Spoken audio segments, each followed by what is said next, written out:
of November 2016 all over again.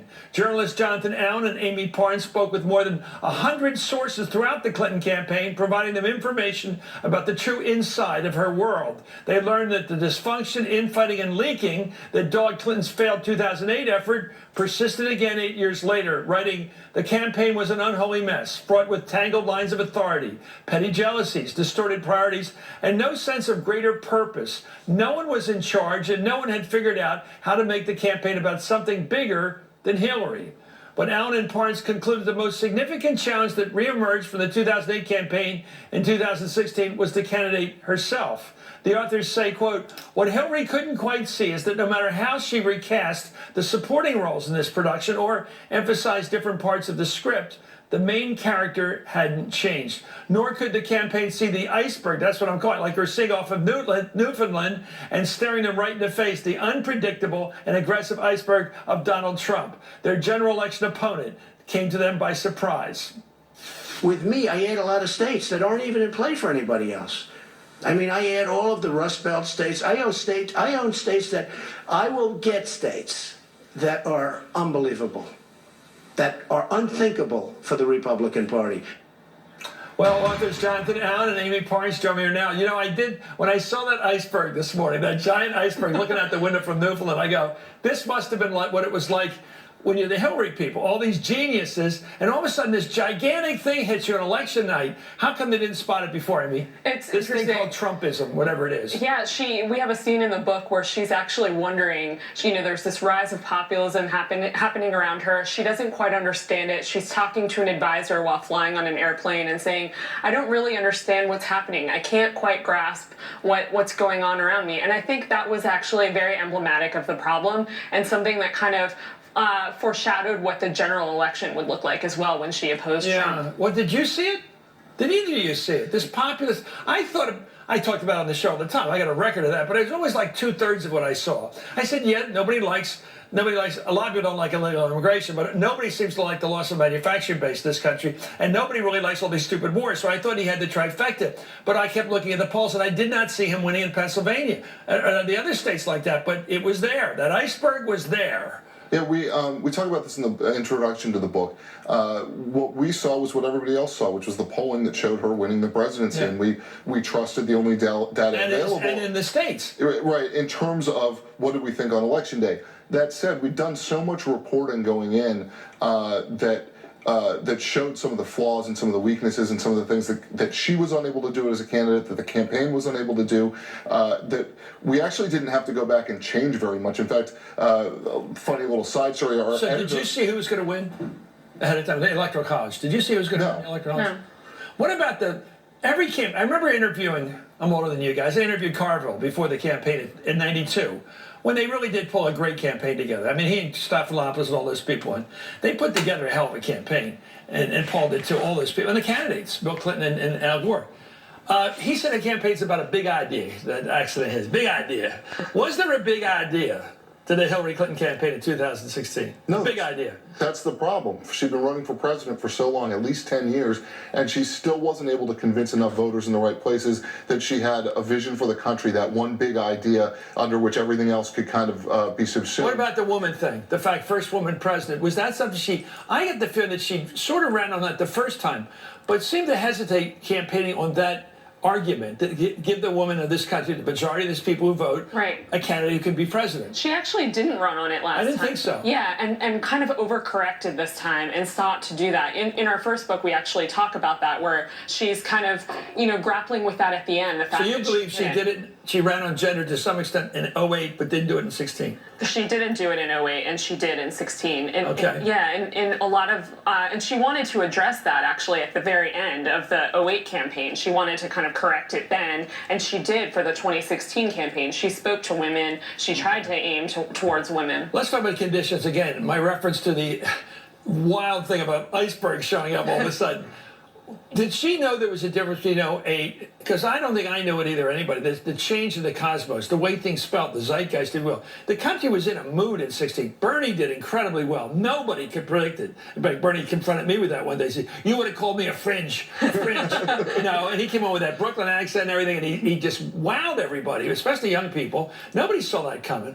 And on the other side, on the right, I guess you call Trump, I'm not sure right even means Trump, whatever that thing is out there, Trump, that also surprised. But there was a harbinger for her in 2008 when she ran against Barack Obama, who ran as an outsider and lit up the grassroots against her. Remember, she was supposed to be the candidate that was nominated in 2008. She ran as a steady candidate, as somebody who could get things done 3 against o'clock Barack in the morning. Obama, against Barack Obama, who was changed. This time in 2016, she changed a lot of the tactics, but that big sort of overarching message against Bernie Sanders, she ended up winning, first female nominee of a major party, huge accomplishment, and we talk about that in the book. But then by the time she gets to Donald Trump, she's hemmed back into this place where she is being the status quo against a candidate of change in a change election. And I think one of the lessons, and there are a lot of them in this book, for future Democratic candidates, Republican candidates, people who watch the political process, is the voters want to know what you're going to do for them that is different than what's going on right now. It's that one big idea you're talking about. The name of the book is, by the way, I do this on this front because I love this kind of book. The beach is coming, but even before the beach comes this summer, you can buy this book and read it. And it's called Shattered. It's catnip. Anyway, in the book you write about campaign manager Robbie Mook's strategy starting in the primary. You say, he and his team were trying to keep the margin closer by turning out supporters in vote-rich areas, which often meant having to talk Hillary and Bill out of traveling away from the population centers to convert Bernie fans. These decisions were guided by data analytics, which evaluated the likelihood that each voter would show up and back Hillary, and Mook's dogmatic belief that it was better to focus on turning out supporters than persuading a rival's voters to switch candidates. In other words, instead of going out and proselytizing and trying to get moderates or people on the left, if you will, progressive left, to vote for it, they said, no, we're going to go to the regular Clinton voters. Right, and analytics was something that actually really angered Bill Clinton. He was saying, I'm getting a different feel on the ground. He was reporting back to Brooklyn and saying, something doesn't feel quite right. But they were so reliant on data and analytics that they were kind of reporting something back to him. But he was always kind of sounding the alarm, raising the red flags, going, this isn't quite right. Did you notice covering the campaign that your anecdotal was different than the statistics? I kept getting it at the end. My brothers and people, I kept hearing. I say, wait a minute, I keep hearing things that people are not really, they shouldn't be for Trump, but they are. And that's what people, pro-life people showing up in life. This doesn't fit with the numbers we've been getting from the experts. And that's what we found when we were reporting the book. We for a long time had difficulty with this this gap between the sort of stories that we were reporting and the fact that she was up in the polls, which is why we say, we expected her to win on election night. Let's talk about the Susquehanna poll in Pennsylvania, which amazed me. The guy said that if you poll with a real person on the phone, Hillary won by 8. If you poll with a robocall, a recorded voice, Trump won by 3. Right. Which told me what I always thought, which is people weren't proud to be voting for Trump when they're talking to some perfectly articulate person on the other. Wait a minute, this person will think I'm a racist if I say I'm for Trump. Right. It's funny, too, because one of her advisors circulated a memo back in the spring that basically said, add a few points to each poll and predicted Who's that this Trump person? We can't say. Why can't you say this person's the one hero of your book? Yeah. This person said always add 3 points. Right. In fact, Donald Trump can win. Why would this person want to stay secret? Why don't they tell us who? I want a genius here. Chris, you're a wonderful interviewer, but we got to hold back on the source. Source development. Great. New York Post is reporting. Okay, let's talk about this. Anyway, staff from the Clinton campaign itself dispute the reporting in this book. I want to get the one fact that they want to fight about. Nick Merrill, who's a respected guy, the press secretary for the campaign, issued a statement saying President Obama and Secretary Clinton spoke only once on election night. Only once. The rest of that recounting is simply incorrect, which we told the authors. It's an indication that whoever they were speaking to had no idea what they're talking about, but it was a knowable fact that we made clear didn't happen. Okay, let's talk about that. How many times did Hillary Clinton talk to Barack Obama election night when she lost? Twice. And not only that, there's a call that came in from David Seamus, his political director, to John Podesta, right after John spoke on the stage at the Javits Center. To Robbie Mook. Yes. From Seamus to Mook, and then there was an Obama call to Podesta. There were about 4 calls between How many the White times House did and the president and the candidate talk? 2. For sure. Yes. You stand by that? Yes. So these people that are, why would Nick Merrill be putting out, why are they arguing about this factoid, this one fact thing? I can't explain their strategy. I would say this, though. Your voice is getting lower now, by the way. I mean, you're not belting it out there, John. You're sure of this? Yes, okay. Absolutely. 2 calls. And let me say this, too.